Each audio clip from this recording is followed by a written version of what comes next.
Hello students, welcome back to our channel. आज हम start कर रहे हैं, कंटिन्यू कर रहे हैं आज हमारा चैप्टर नंबर 8 जो था 11th इकोनॉमिक्स का पॉवर्टी। उसका आज एक लास्ट पार्ट है जो हमारा बचा था, वो हम आज करने वाले हैं। अभी तक मैंने आपको पॉवर्टी के टाइप्स कराए, कॉन्सेप्ट्स बताए, है ना, उसके कॉजेज़ भी बताए कि पॉवर्टी क्यों हो रहा है। अब हम सीखेंगे कि पॉवर्टी के पहले तो इफ़ेक्ट्स क्या है। अभी गरीबी का रीज़न तो समझा, अब गरीबी है उसके इफ़ेक्ट्स क्या है, तो फिर क्या होगा, उसके कॉन्सिक्वेंसेस क्या होंगे, और फिर हम सीखेंगे ऐसे क्या सल्यूशन गवर्नमेंट ने निकाला है जिससे हम पॉवर्टी को एक पूरी तरीके से ख़त्म कर सकें। तो पहले हम पढ़ेंगे इसके इफ़ेक्ट्स, कॉन्सिक्वेंसेस पढ़ेंगे कि पॉवर्टी से क्या हो रहा है ना कंट्री में। तो सबसे पहले यहाँ पे आप देख सकते हो इसके इफ़ेक्ट्स है। पॉवर्टी के वजह से कंट्री की जो प्रोग्रेस है ना वो कहीं ना कहीं रुक रही है, क्योंकि गरीबी है ना, मतलब लोग पैसे नहीं कमा रहे। पैसे नहीं कमा रहे क्यों? क्योंकि मे बी कंट्री में इतना ज़्यादा डेवलपमेंट नहीं है जिसकी वजह से कंट्री में रहने वाले हर एक लोगों को काम मिल रहा है। तो पॉवर्टी क्या है ना, इकोनॉमिक प्रोग्रेस को कहीं ना कहीं रोक रहा है। ओके दूसरा, अगर पॉवर्टी है मतलब कंट्री की नेशनल इनकम कहीं ना कहीं लो है और लोगों की पर कैपिटा इनकम भी कहीं ना कहीं क्या है, कम है। तो इससे क्या है, लोगों की स्टैंडर्ड ऑफ लिविंग भी क्या है, कम।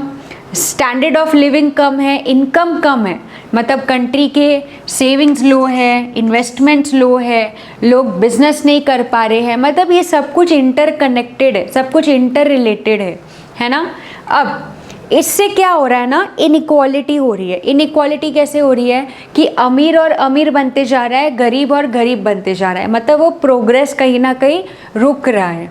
ओके, क्लास कॉन्फ्लिक्ट्स हो रहा है, अपर क्लास, मिडिल क्लास, जो मैंने आपको बताया था रिलेटिव पॉवर्टी में कि जो अपर क्लास वाले हैं वो और अपर क्लास, उसमें भी अदर क्लासेस है, रिच, मिडिल, है ना, upper middle, lower middle, middle class, ऐसे करके ये पॉवर्टी के वजह से बहुत सारे क्लासेस बन चुके हैं, डिफरेंट, है ना। और पॉवर्टी के वजह से बहुत सारे इलीगल काम हो रहे हैं। अब लोगों के पास काम नहीं होता है तो लोग इलीगल एक्टिविटीज़ में इंडल्ज हो जाते हैं, जो कंट्री के लिए और ज़्यादा प्रॉब्लमैटिक है। और फाइनली गरीबी है तो गरीबी को दूर करने के लिए गवर्नमेंट को फिर आना पड़ता है और गवर्नमेंट को खर्चा करना पड़ता है, राशन का खर्चा, हॉस्पिटल बनाने का खर्चा, गवर्नमेंट स्कूल्स, ताकि जो गरीब लोग हैं जो ये सब अफोर्ड नहीं कर सकते हैं तो उनके लिए गवर्नमेंट ये सब कुछ कर सके। लेकिन उससे क्या हो रहा है, गवर्नमेंट का खर्चा बढ़ते जा रहा है। ठीक है, तो ये कुछ कॉन्सिक्वेंसेस है पॉवर्टी के। ओके, अब हम समझेंगे कि चलो रीज़न तो समझ में आ गया, कॉन्सिक्वेंसेस क्या है वो भी समझ में आ गए। अब पॉवर्टी को दूर करने के लिए गवर्नमेंट ने क्या ऐसे सल्यूशन निकाले हैं वो हम पढ़ने वाले हैं। तो देखो गवर्नमेंट के क्या सल्यूशंस है पॉवर्टी को दूर करने के लिए। तो यहाँ पे देखो लिखा है general measures to eradicate poverty. General measures to eradicate poverty, सबसे पहले अगर पॉवर्टी किसी कंट्री में दूर करना है, पॉवर्टी मतलब जो जनता है उसमें से बहुत क्लास ऑफ पीपल क्या है, गरीब है, तो अगर वो गरीबी हटानी है तो पहले तो हमें पॉपुलेशन को क्या करना पड़ेगा, कंट्रोल करना पड़ेगा। अगर उस कंट्री में पॉपुलेशन कहीं ना कहीं हम कंट्रोल कर पा रहे हैं तो ऑब्वियसली बात है। और पॉपुलेशन कंट्रोल मतलब ऐसे नहीं कि कम्प्लीटली आप बोल दो कि अभी बर्थ में कंट्रोल करना है, नहीं, अपने को ये देखना है कि कंट्री कितनी ग्रो हो रही है और कंट्री के ग्रोथ के हिसाब से आपको पॉपुलेशन उस तरीके से मेंटेन रखना है। जैसे फॉर एग्जांपल अगर हमें लग रहा है कि कंट्री इस तरीके से ग्रो हो रही है कि पर कपल 2 बच्चे होने चाहिए, उसके वजह से क्या होगा, ग्रोथ में बैलेंस रहेगा कंट्री के, तो उससे फिर क्या होगा ना, गरीबी नहीं आएगी। लेकिन ग्रोथ, कंट्री की ग्रोथ एकदम कम लेवल पे हो रही है और पर फैमिली में 4 बच्चे, 5 बच्चे हो रहे हैं, तो उससे क्या हो रहा है ना, एक डिसबैलेंस क्रिएट हो रहा है। तो कंट्री की पॉपुलेशन उस तरीके से होनी चाहिए जिस तरीके का कंट्री में क्या है, ग्रोथ एंड डेवलपमेंट हो रहा है। ये पहला पॉइंट। ठीक है, दूसरा एग्रीकल्चर। अभी रूरल एरिया में मेजरली लोग एग्रीकल्चर पे डिपेंडेंट हैं। फार्मर्स में चलो जो लार्ज फार्मर्स है उनका इतना टेंशन नहीं है, बट जो स्मॉल फार्मर्स है उनके लिए हमें कुछ तो करना पड़ेगा। तो फार्मर्स को आना पड़ेगा, रूरल डेवलपमेंट के लिए कुछ करना पड़ेगा। फार्मर्स को स्कीम्स में उनको ऐसे सब सपोर्ट मिले ताकि फार्मर्स कुछ कर सके और एग्रीकल्चर से वो लोग प्रॉपरली पैसे कमा सके। यहाँ पे देखो लिखा भी है, farmers are provided with cheap credit facilities.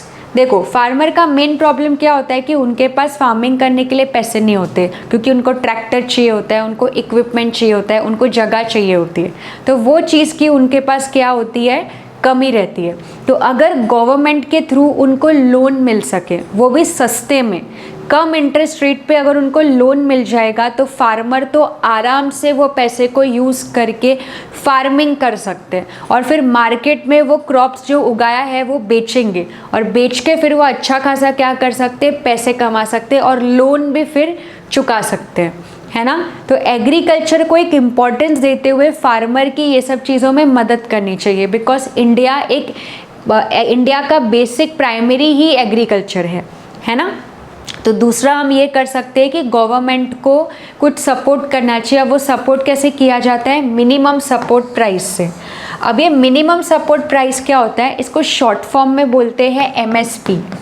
Minimum support price को क्या बोलते हैं, अभी ये एमएसपी का मतलब क्या होता है कि जिसमें अभी गवर्नमेंट क्या करता है, फार्मर्स के लिए जो भी उन्होंने क्रॉप्स ग्रो किए हैं उसका गवर्नमेंट एक मिनिमम प्राइस रखता है। अब वो मिनिमम प्राइस क्या होता है ना कि अगर समझो फार्मर मार्केट में वो सेल नहीं कर पा रहा है तो गवर्नमेंट उनसे वो सारे क्रॉप्स क्या होंगे, खरीदेंगे एक प्राइस पे, एक मिनिमम सपोर्ट प्राइस। और वो प्राइस ऐसा रहेगा कि जिससे फार्मर थोड़ा सा उससे प्रॉफिट भी कमा सके, मतलब उनके जो बेसिक नीड्स हैं उनके थोड़े से अपर लेवल का उनका क्या होता है, प्राइस होता है। ठीक है, तो ये सेकंड सोल्यूशन हो गया जो हम पॉवर्टी को दूर करने के लिए कर सकते हैं। तीसरा सोल्यूशन है रूरल डेवलपमेंट। इसका तो हमने पूरा चैप्टर किया है, मैंने आपको चैप्टर नंबर 5 में पूरा सिखाया हुआ है कि रूरल एरिया को हम कैसे डेवलप कर सकते हैं, है ना। इंफ्रास्ट्रक्चर बना के, इरिगेशन फैसिलिटीज़ दे के, power supply, network connection, proper road, transportation. तो वहाँ पे अगर ये सब डेवलप हो गया तो ऑटोमेटिकली वहाँ के लोगों को क्या मिलने लगेगा, जॉब अपॉर्चुनिटीज़ मिलने लगेगी और इससे गरीबी क्या होगी, दूर होगी। नेक्स्ट हम रूरल इंडस्ट्रियलाइजेशन, रूरल को डेवलप करना है और रूरल एरिया में छोटे छोटे इंडस्ट्रीज़ भी स्टार्ट करें, लोगों को स्टार्टअप करने का मौका मिले कि वो लोग अपने स्मॉल इंडस्ट्रीज़ उस जगह पे स्टार्ट कर सके। और इंडस्ट्री जब वो लोग स्टार्ट करेंगे तो उससे क्या होगा, वहाँ के लोगों को अगर अनस्किल्ड काम भी मिल रहा है तो वो लोग एक बेसिक अपना पैसे कमा सके। ठीक है, ओके। Next, minimum wages. ये एक कानून इंडिया की गवर्नमेंट ने बनाया था, मिनिमम वेजेस एक्ट करके 1948 में ये कानून बनाया गया था। ओके, अब ये मिनिमम वेजेस एक्ट है ना, होता क्या है, इसमें क्या होता है कि पहले के टाइम पे क्या होता था कि जो वर्कर्स होते थे ना, जो फैक्ट्री में काम करते थे, तो ओनर है ना उनका फ़ायदा उठाते थे, उनसे काम तो बहुत करवाते थे लेकिन उनको वेजेस जो मिलता था, जो उनको दिन की दिहाड़ी मिलती थी वो बहुत कम मिलती थी। तो वो लोग उससे अपना बेसिक नीड्स भी पूरे नहीं कर पा रहे थे और ऐसे वर्कर के साथ क्या हो रहा था, एक्सप्लॉयटेशन हो रहा था। तो अब गवर्नमेंट ने फिर सोचा ऐसे तो और गरीबी आ जाएगी, क्योंकि काम करते जा रहे, पैसे कमा नहीं पा रहे। इसके लिए गवर्नमेंट ने वर्कर के लिए निकाला मिनिमम वेजेस एक्ट, जिसके अंदर गवर्नमेंट ने वेजेस के बारे में दिया हुआ है कि अगर आप इतने आवर्स काम करते हो तो आपका इतना स्टैंडर्ड रेट तो होना चाहिए। ओके, ये सब की पढ़ाई आप कब करते हो, जब आप CS कंपनी सेक्रेटरी की पढ़ाई करते हो तो उसमें आपको ये पूरा टॉपिक है मिनिमम वेजेस एक्ट का। वहाँ पे आप ये पूरा सीखते हो कि वर्कर के लिए स्टैंडर्ड रेट क्या होना चाहिए और वर्कर को भी ये सब चीज़ें सिखाई जाती है, पढ़ाया जाता है, उनको अवेयरनेस दी जाती है कि आपके ये स्टैंडर्ड रेट्स होने चाहिए ताकि वर्कर के साथ कोई भी एक्सप्लॉयटेशन ना हो, उनके साथ कुछ गलत या चालाकी ना हो। ठीक है, तो मिनिमम वेजेस।